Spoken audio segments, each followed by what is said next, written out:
Sit back or scoot over or take a seat at the edge of the sofa. Relax your feet with Uncle Shaun. Uncle Shaun, Uncle Shaun, Uncle Shaun. Need someone to roll with, pour a drink with, smoke and think with. It's home if he's here. Uncle Shaun, Uncle Shaun, Uncle Shaun, Uncle Shaun. So how you been, bro?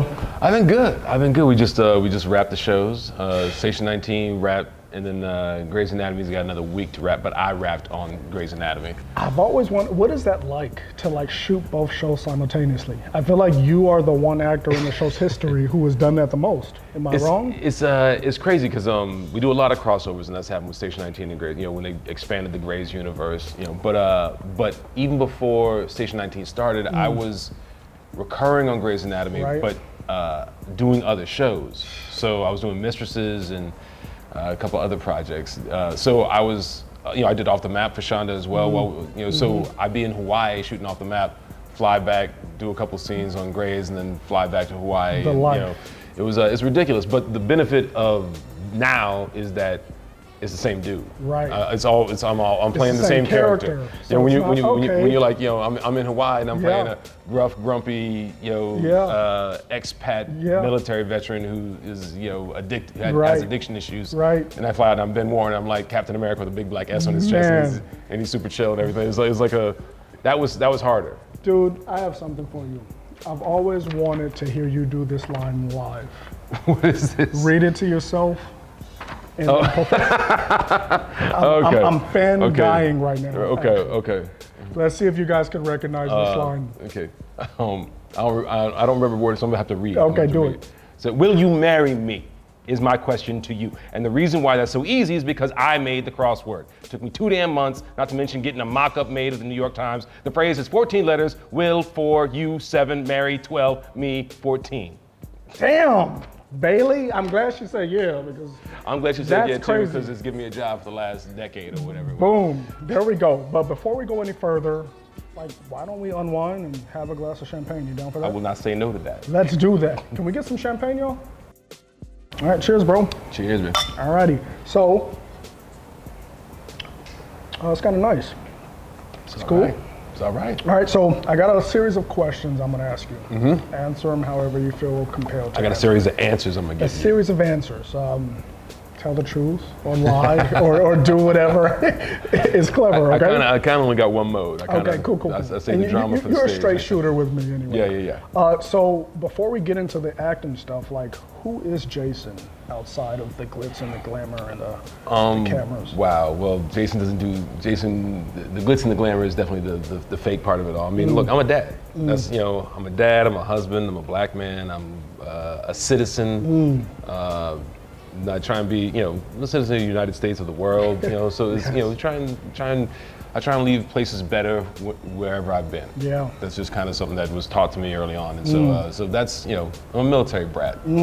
So. You out of Virginia, right? Yeah. Virginia Beach, Virginia. My dad was stationed at Norfolk. Yep. And that's when my family stopped moving there because Virginia is the largest naval base in the world, which they're very fond of telling us when we were kids because if they drop the bomb, y'all it's done. We're a top 10 target, so if they drop it, y'all are gone, like vapor. So that's why you got out of there. But the benefit of it, besides the fact you might get blown up any second, was that if you were in the military and if you were in the Navy and got stationed there, you probably never moved again. There's a decent chance that you never, and we never moved. I had friends whose dads would disappear, and my boy, 3rd grade, your best friend disappears, he comes back, 5th grade, and you're like, where were you? He's like, I was in Japan. Cool, what's Japan like? Just pick up right where you left off, or I was in Germany, or I was in this or that. So we never moved, but it was just, whoever your military person in your family, my dad, would ship out for 6 months or a year or whatever, so like that. So it's, everybody has it's a small town with a beach vibe, but we pay attention to the world. Because if some stuff's popping up on the other side of the world, it means that pop may have to disappear for 6 months. So we're kind of always aware of what was going on in other places. And that's cool. I'm from right here in LA, and I wasn't really aware of military. I felt like we didn't have a huge military population. and I moved to San Diego when I turned 18. Yeah. And I was like, whoa, like where did you guys come from, right? Yeah. They're 2 hours away. So if you were in San Diego, then you know San Diego is like a bigger version of Virginia Beach. Beach vibe. Got it. Military, like Got work it. hard, play hard. Yeah, and there were black families, black military families, and it was a beautiful thing. Yeah. Black military. The black military is a strong thing. It's like my dad has this crazy story that he told me, and there's no way for me to verify it, so I just take him at his word. That he almost got court-martialed for beating a couple of white officers who were, they were he was a chief petty officer. He had to beat their ass because they were at the officers club. And he was a chief petty officer. Okay. And they gave him static for what are you doing here? Right. And they came at him, and my dad he's a country boy. He's no joke. He's from Shreveport, Louisiana, and so both of them had to put it on him. Had to do it. Laid hands on him, and then when they were going to court-martial him for assaulting a superior officer, this woman spoke up and who happened to be at the officers club because it's not specifically for military, but military had access to it, right? And that's the reason why it popped off. And the woman saved him from getting court-martialed. And he said he didn't know at the time, but he found out later on that it was Maya Angelou. Jesus Christ. And I'm like, I don't know if I believe you, Dad, but I'm going to take that story because I like the idea that my pop ran into Maya Angelou. She saved his life, and he didn't even know who she was. What a story. I love that. Okay, TV or film? And that's as an audience member, not even as an actor. As an audience member, you know what? Here's the crazy part. It's changed. I mean, just like TV and film have changed. Yeah. Like right now, I gotta tell you, I'm watching crazy amounts of TV, and it's the best it's ever been. I feel like I don't have the attention span for a film. Like I need a break after about 45 minutes. I do, but it's not the attention span for me. It's just that I love movies, and I love but so much of it now is either huge, but box office, huge budget. Box office bait, or it's Oscar bait, and I love all of that, but I'm also like, where's that mid-range, thing that's give me some variety, give me some variety, and television has variety all over the place. That's the thing about where TV's at right now is that the business model has changed. Diversity is a requirement of the business now in a way that it wasn't when I was growing up, and so. I got a little something all over the place now on TV. And there's room for everyone. Exactly. Like it's space, which is exciting for young actors. Right? You know what I mean? Flight or road trips? Or flight. Flight. So I ain't driving nowhere. Look, I'm about to go back and try and get my pilot's license again. I had 20 hours towards my pilot's license. And I was about to solo flight. And then literally the next day I found out my wife was like, we're having twins. And I was Jesus like, Christ. and she's a nervous woman. So I was like, yeah, dude, I ain't come back no more. I ain't gonna make it for the next lesson because she's not gonna make it. I can't have twins like 2 months early because she's all nervous some free and stuff. flights in, man. It is, there's nothing like being in the air, and it's just for me, every time I fly, even if I'm just a passenger in the plane, the fact that mankind has been on the planet and we said, I keep wanting to do what that bird, how do I do what that bird does? And then figured it out. That to me is like the spirit of ingenuity and willpower. Insane. How do I do that, even though it's impossible? But I'll find a way. And then, but then when you actually are in control of a plane and you get it dipping and diving and it's pretty cool. Okay. Dog or cat? I had a dog when I was a kid. You had a dog? Yeah. Okay. I've never had a pet. You've never had a pet? So weird. See, my wife never had pets until, no, she just never had a pet. That's why we don't have a pet. I see. Right now. My kids were begging for a dog. Yeah, I grew up in the hood, so if you see a dog, you better run, right? Like, so I never had I never had that experience of know, so interesting. Yeah. Chocolate or candy? Chocolate. Chocolate. Chocolate. You guys hear that? Chocolate. Okay, cool. What are there things that Jason George, the actor, feels like he hasn't done yet? Most definitely. What are those things? I haven't done Broadway yet. A friend of mine, Jesse Williams is doing Broadway right now. He just made his Broadway debut doing Take Me Out, and so that's on the list. I don't get a chance to do theater as much as I'd like to, but I haven't done Broadway, haven't done, there's so many things, know. It's, and the funny part is now after having played Ben Warren for so long, and Ben is a little closer to me, especially over so much time, than as an actor I'd like. So not that I'd like, but how do I put this? I did a movie with Jill Scott once upon a time, and she goes, when she actually got to know me, she was like, you need to play an asshole.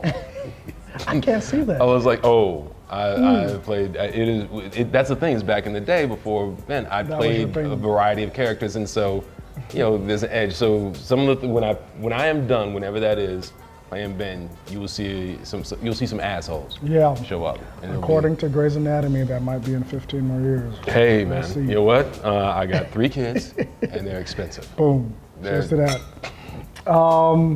How did Station 19 come to fruition? Was that a phone call? Was that Yes. time? It was a phone call. Stacey McKee had this idea for a show that would be a spinoff about the first responders that bring patients to Grey's Anatomy. And she was running Grey's Anatomy at the time, and she pitched it to Shonda, and they dug it and loved it, and they were trying to figure out who to have be the character to spin off. And everybody was like talking about who it was going to be, and I didn't even think that was a thing. And then I got, well, 2 things happened. One, low-key could not even know, because the last episode of that season, when she had pitched the show and the idea was coming about, the last episode, there's a huge fire at Gray Sloan, the hospital, right? That's when Was that the that's when Jerica in the rapist episode? Exactly. Yeah. And Jerica Hinton's character left. So that's when they just, you find out things about your characters in the course of an episode, and I find out that Ben's deathly afraid of fire, so he's deathly afraid to go back in. But he knows where she might be, so so he grabs a firefighter jacket, throws it on, and runs in. And a year later, I asked Stacey, I was like, was that part of it? She goes, I wouldn't say it was the plan. We But needed she goes, to see how it looked. But I knew I was doing this thing, and I kind of wanted to see what it looked like on you, whatever. So that was like the first thing that happened. But then when over the summer, I'm back in Virginia. I'm literally throwing a bunch of kids in the pool. Right. My nephews and my own kids, and all of a sudden I get a call. My wife comes up and she goes, is Shonda Rhimes' office? And I was like, I grabbed the phone, and they were like, yeah, so Shonda Rhimes and Betsy Beers would like to talk to you this afternoon. Christ. It's 5 o'clock, okay. And I'm like, will you say no to that? Right. That's not a thing, right? So then that afternoon, I talked to him, and I expected to be getting fired. I was like, this is the call for like, Jesus Christ. this is the call. It's like, you He's gonna need to look die. for another job. Ben's catching a bullet Yep.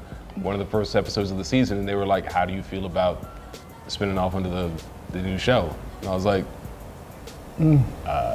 yeah, let's do that. So it was crazy. You guys, you heard it here first.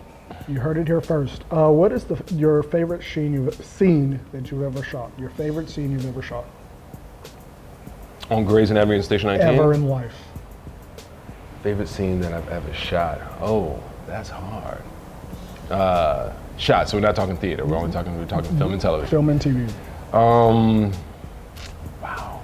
I'm trying to think of what was like mad fun to play. I'm blanking. You hit me with a hard one.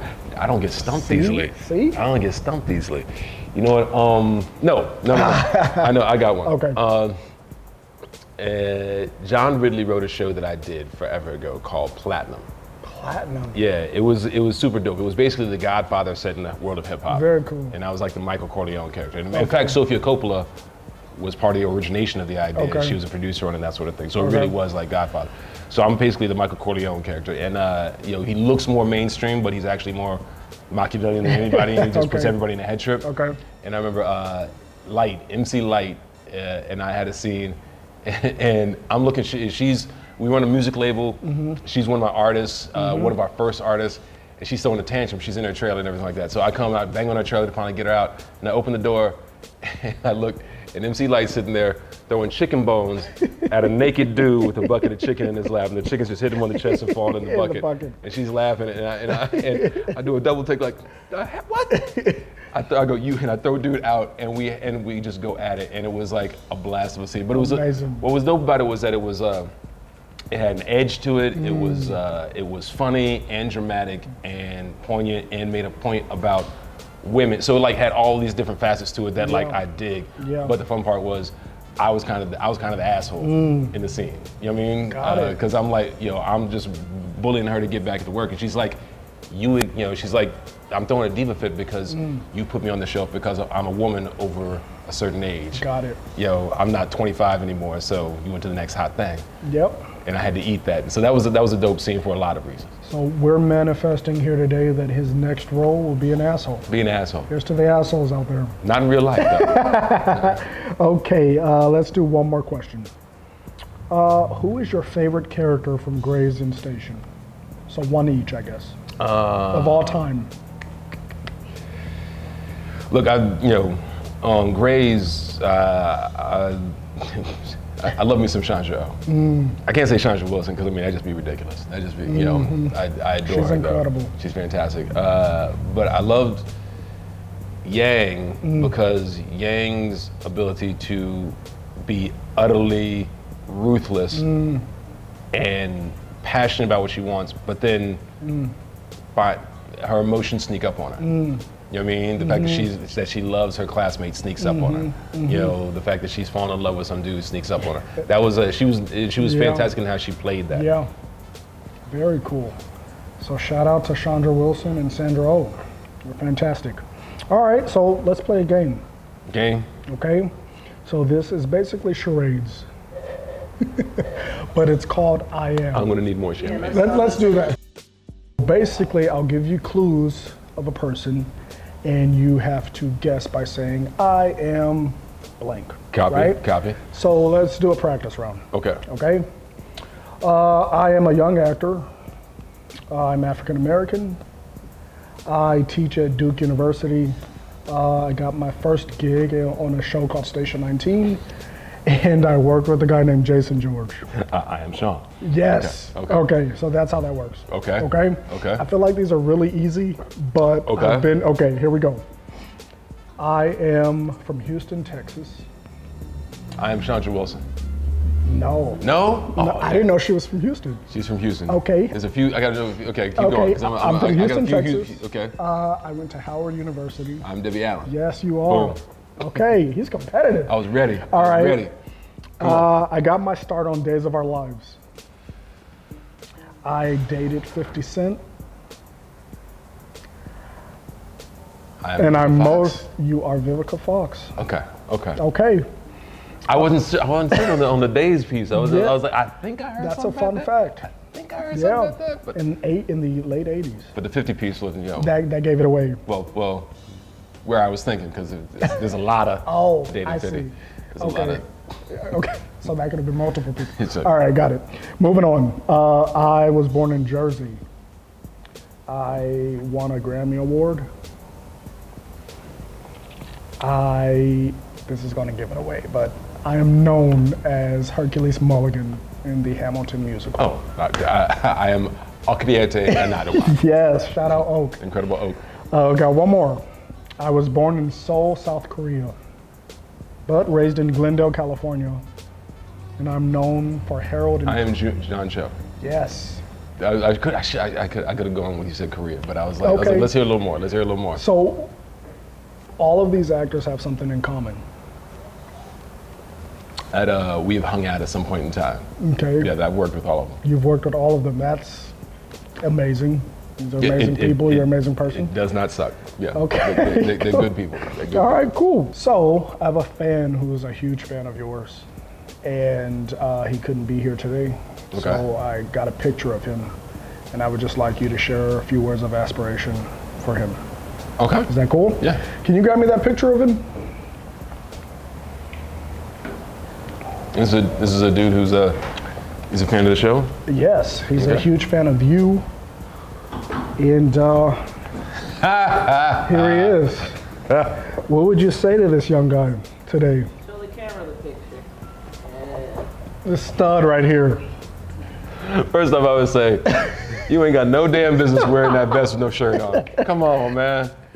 I was very proud of avoiding a lot of things. As a teenager, there were a lot of things I'd be like, I thought about doing that thing, but I knew I would hate myself. Like there are things like Jerry curls. You should have, you go back and go, you know what? In hindsight, really wish I hadn't done that. Yep. Didn't do the Jerry curl. Yep. Had the flat top, but still proud of that flat top. Yep. Cool with the flat top I had. The flat top's still cool. It came back. The vest with no shirt on, maybe. Is that a leather Maybe vest? it's a leather vest. Maybe it's a suede vest. Maybe Okay. maybe not a good call.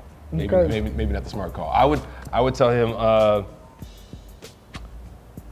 run hard, run fast. Don't wait. Don't wait. Don't wait. And fail more. Fail more. Like, like sometimes you wait a little longer than you should because Yeah. you're waiting to make sure it's absolutely perfect. Yeah. Whereas if you just jump in, flail around, I mean, that's how I learned how to swim. Look, my dad just Yep. kicked me in the deep end of the pool, and you figure out a doggy paddle real quick when Yep. life is on the line. Yep. Don't be afraid Sometimes to don't fail. wait for it to be perfect, fail a little bit more. There you go. That's what I would told him. I think he'll appreciate that. Do you have any questions? You have anything you want to share? No. Thanks for being here, man. This means a lot to me. You didn't have to do this. You made it easy. By the You way, gave me a drink. this was a simple phone call. Like I didn't have to. He didn't send me off on his management or, you know what I mean. Not for It the was- homies. Not for It the was all homies. love, man, and I appreciate that. Anytime. Right on. Boom. oh, oh.